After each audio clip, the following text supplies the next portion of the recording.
So we are now in the value for the C sub B, no? With moment gradient, if the moment within the unraised length L sub B is uniform or constant, there is no moment gradient and C sub B is equal to 1.0. If there is a moment gradient, the value of C sub B is given by C sub B equal to 12.5 M sub max over 2.5 M sub max plus 3 M sub A plus 4 times M sub B plus 3 times M sub C. This is from AISC equation F1 dash 1 where M sub M max is equal to the absolute value of the maximum moment within the unraised line, including the endpoints of the unraised line. The M sub A is the absolute value of the moment at the quarter point of the unraised line. M sub B is the absolute value of the moment at the midpoint of the unraised line. And M sub C is the absolute value of the moment at the three-quarter point of the unraised line. ASC equation F1-1 is valid for doubly symmetric members and for singly symmetric members in single curvature. So when the bending moment is uniform, the value of the C sub B, so meaning if you have, for example, you have the moment, no? If this is the beam,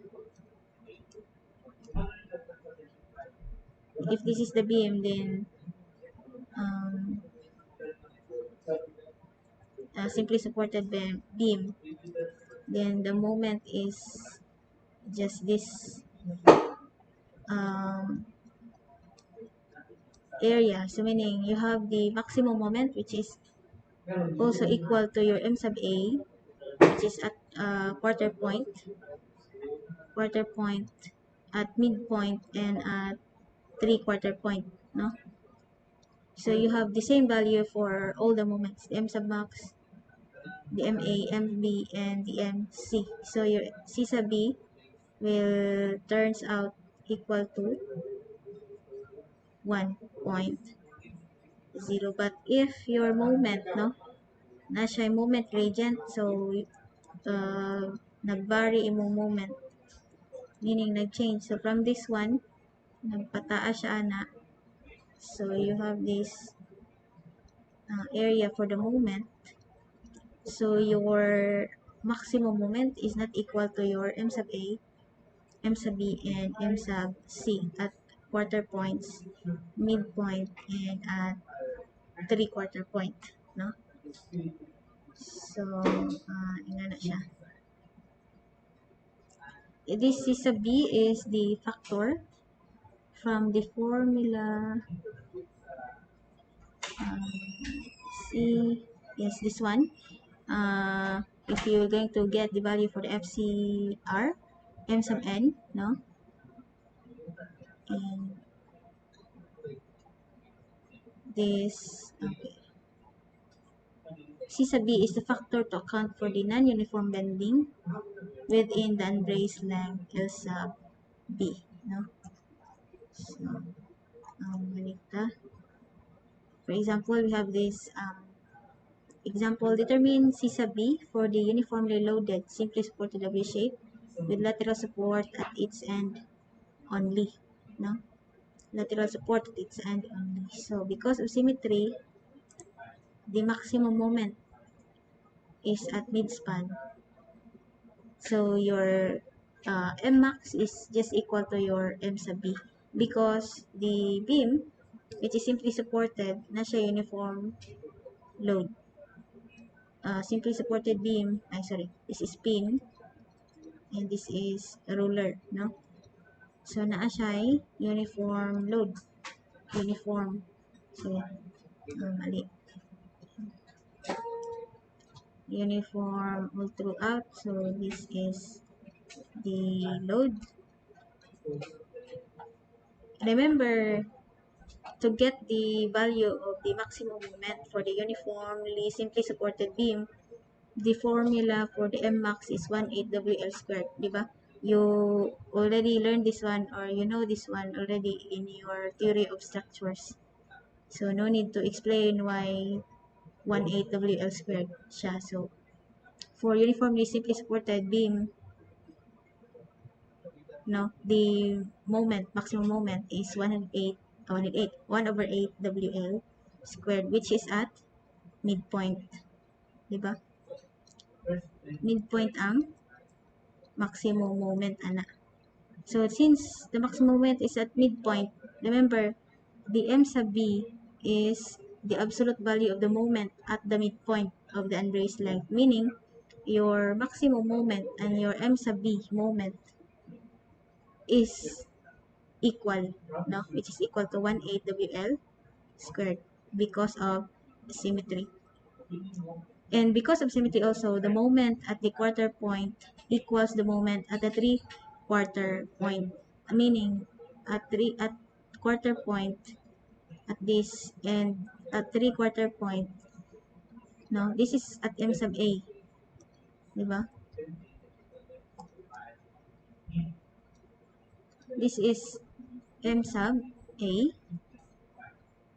and the midpoint is M sub B and M sub C. And because of the symmetry and the uniform load, nga gi-carry sa simply supported beam, your M sub A and your M sub C is equal,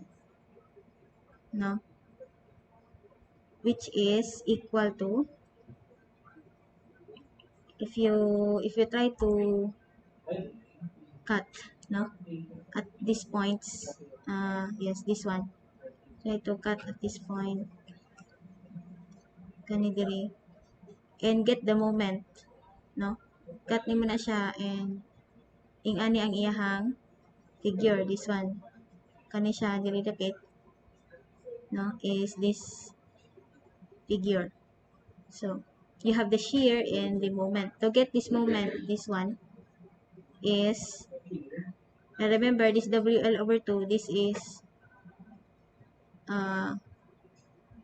there is this concentrated load, which is equal to WL. So, the reactions for the left and right side, you have here the vertical reaction. This is WL over 2. And the right at the ruler, is also WL over 2. So, to get the moment, you have the reaction sa left, WL over 2, this one.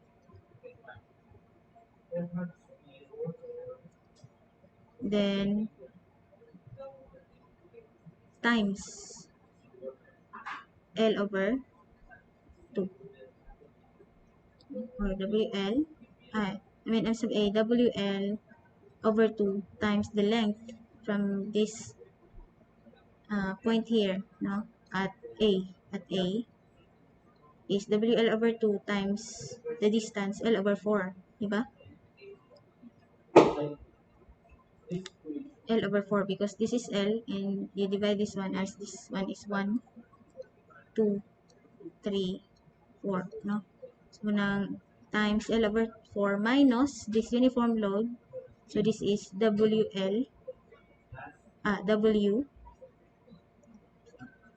times L over 4 times L over 8. This one. This one, distance, this is L over 8. Because this is L over 4 divided by 2, so L over 8. So, mo nang the moment. This one. So, WL over 2 times L over 4 minus W times L over 4. So, this is the concentrated load times the distance L over 8. Then, manipulate. This becomes WL squared over 8 minus WL squared over, this is 32. This is actually 32. Or, reduce this one to, kanimo, minus naman siya nimo, the value is 3 over 32 WL squared. That is MA and MC. so that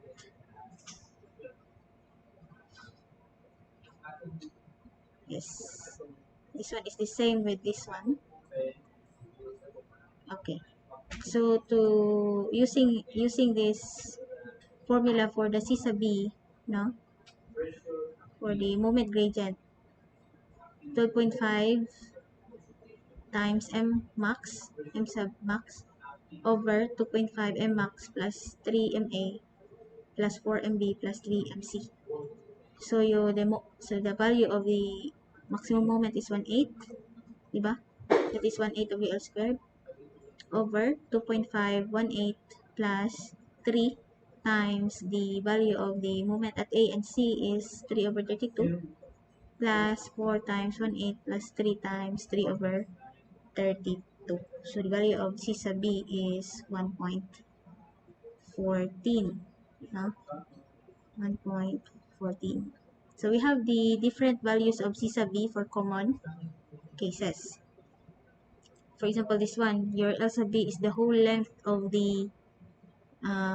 of the beam, no? Because these are supported at support na, no? No bracing, no? Within the length of the beam. So L sub B is equal to L. Your C sub B is 1.14. No? For uniformly, this is very uniformly simply supported beam. Uniform ang load niya. And if this one is brace, no, at L over 2, na siya bracing sa L over 2, your C sub B will become 1.3, no? So, mudako siya.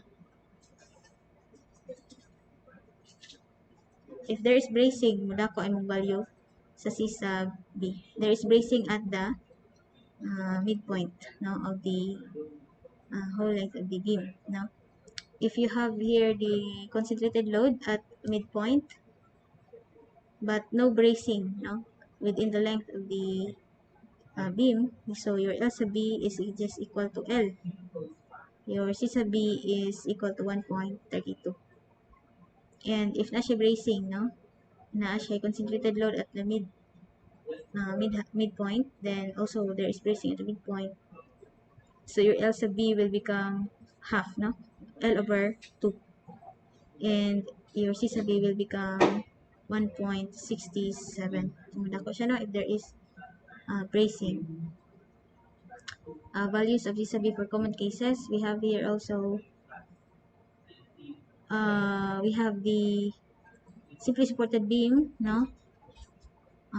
Yes, supported at both supports. Then you have the moment at the left and the same value of the moment at the right. So your C sub B is 2.27. If you have this simply supported beam, then brace at B and C, no? I think this is at quarter points and at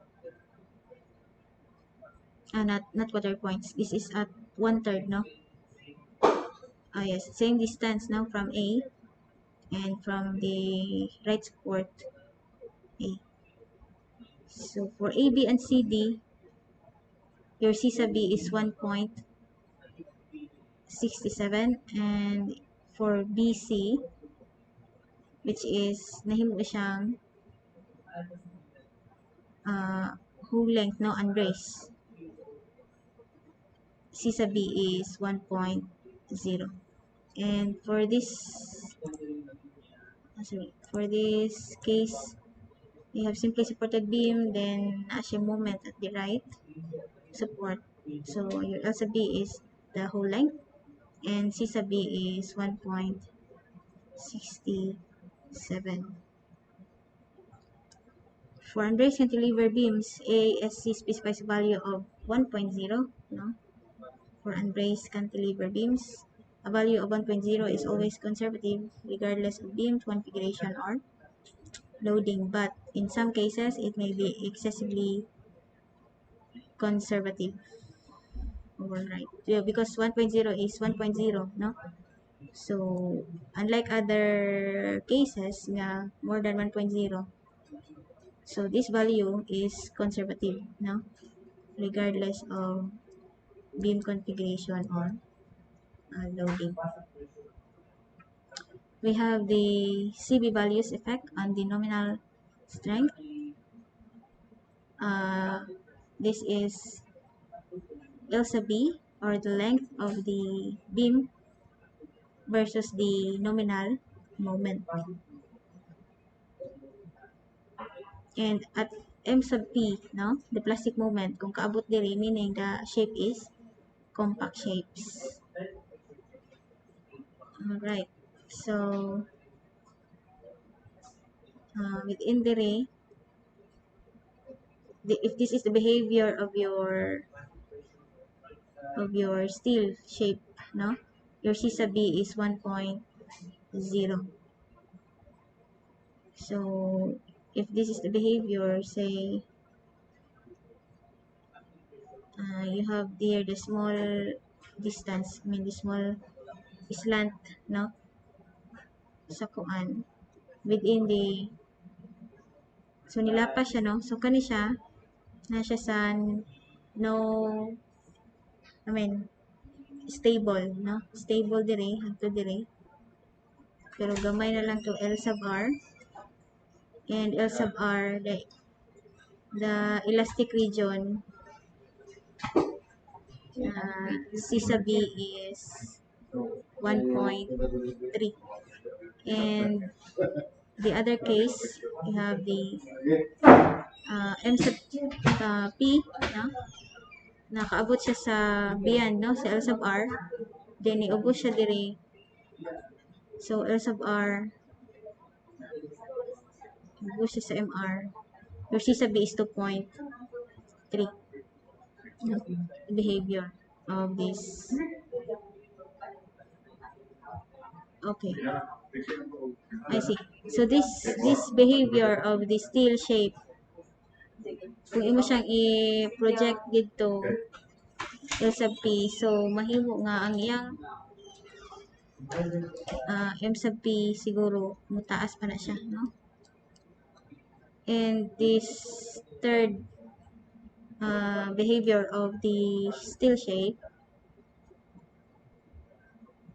so beyond siya sa plastic limit, no?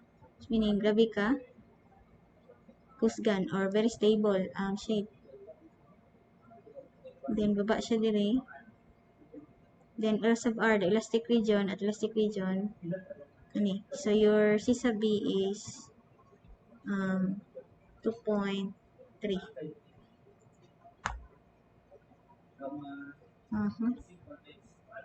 So is the implication of this one.